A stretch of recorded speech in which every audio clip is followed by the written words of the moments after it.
Est-ce que nous avons vu qu'il y a beaucoup de gens qui ont levé les candidats qui ont levé les doigts.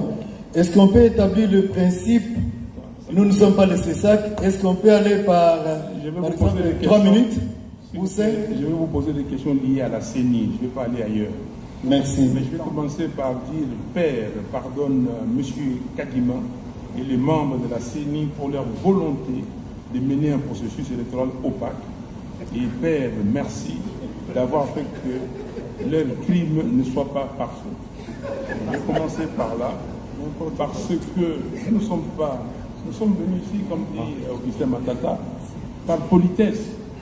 Ce n'est pas ça ce que nous avons demandé.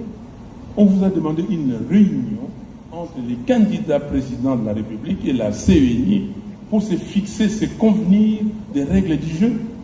Et vous venez ici comme si vous amenez les écoliers, vos écoliers au zoo et leur dire voici les espèces d'animaux qui existent dans le monde. Non. Ça c'est quoi exactement ça? Mais regardez, M. Kadima, membre de la CENI, voilà les rapports des 68 pages de l'OIF. Voilà comment l'OIF fait la synthèse.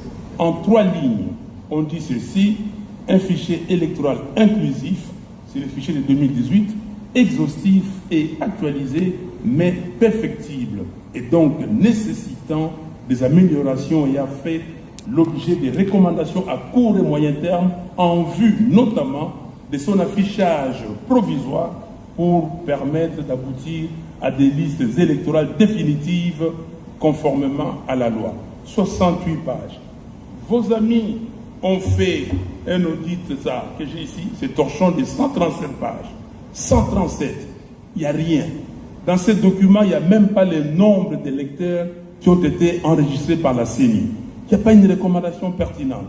La recommandation qu'ils ont donnée, veillez donner aux candidats, au candidat président de la République une liste expurgée pour, monter la confiance.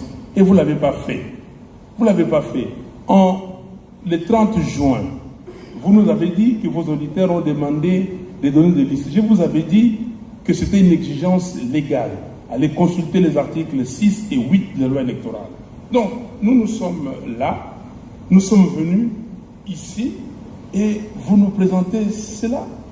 Vous dites ici que vous avez dépensé déjà 800 ou reçu 800 millions de dollars, et au total, vous allez en recevoir 1,1 milliard pour ces pays où les gens souffrent.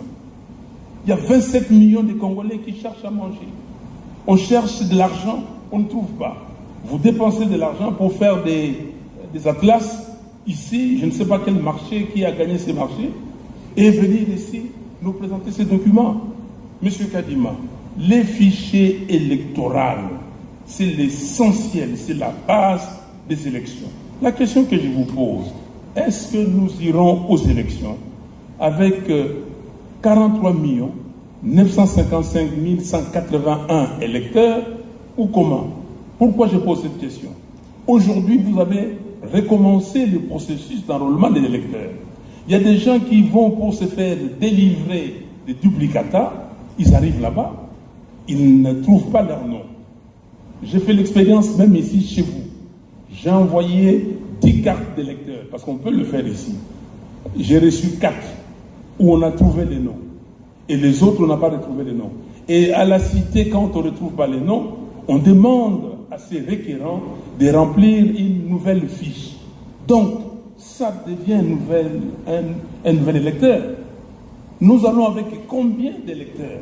Et qui est fou dans ces pays, dans ce monde, pour accepter d'aller dans un processus où on ne connaît pas le nombre d'électeurs? Moi, je vous ai dit, et je le répète, on vous a utilisé parce que vous êtes spécialiste d'observation électorale, vous connaissez toutes les fraudes qui existent en Afrique et vous venez ici pour proposer ces fraudes-là. Parce que l'imprimante thermique a été utilisée à dessein et vous saviez que les données, les écritures allaient disparaître. Pourquoi maintenant vous achetez des imprimantes normales?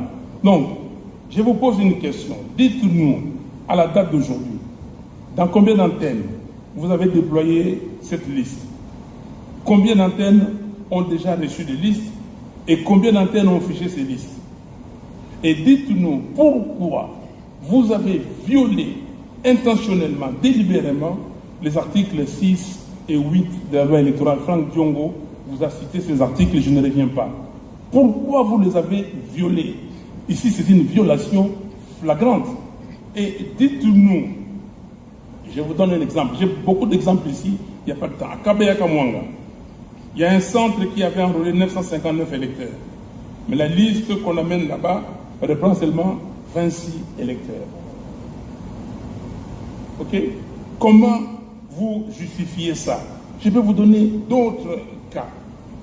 Et vous venez de le dire que nous avons organisé l'enrôlement pour ne pas exclure les électeurs. Si l'épopée des cartes nous montre que c'était fait intentionnellement, et maintenant dites-nous, dans combien de temps vos requérants ou les requérants, ceux qui veulent des duplicata, vont avoir leurs duplicata?